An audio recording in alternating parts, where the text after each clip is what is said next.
പത്തനംതിട്ട ചെങ്ങറ സമരഭൂമിയിൽ കനത്ത മഴയെ തുടർന്ന് വീടിന്റെ മേൽക്കൂര ഇടിഞ്ഞു വീണു. അപകടത്തിൽ വീടിന് മുകളിലുണ്ടായിരുന്ന 3 പേർക്ക് പരിക്കേറ്റു. ചെങ്ങറ സമരഭൂമിയിലെ 46-ാം നമ്പർ ശാഖയിലാണ് അപകടം.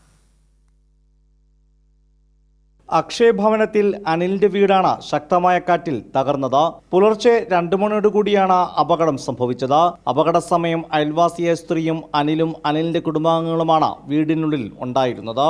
സൗണ്ട് കേട്ടുകൊണ്ട് നാട്ടുകാരോടി വന്ന് ഞങ്ങൾക്ക് യഥാർത്ഥത്തിൽ ബോധമില്ലായിരുന്നു. അലർച്ചയോടുകൂടി ഞങ്ങൾ ബോധരഹിതരായി പോയി. ഞങ്ങൾ 5 പേരാണ് ഉണ്ടായിരുന്നു. എൻ്റെ അച്ഛനുണ്ടായിരുന്നു, എൻ്റെ മോനുണ്ടായിരുന്നു, ഭാര്യ, പിന്നെ അടുത്തുള്ള ഒരു ചേച്ചിയുണ്ട്. അങ്ങനെ 5 പേരാണ്. ഇത് ഭയങ്കരമായ ഒരു സംഭവം ഉണ്ടാകുന്നത്.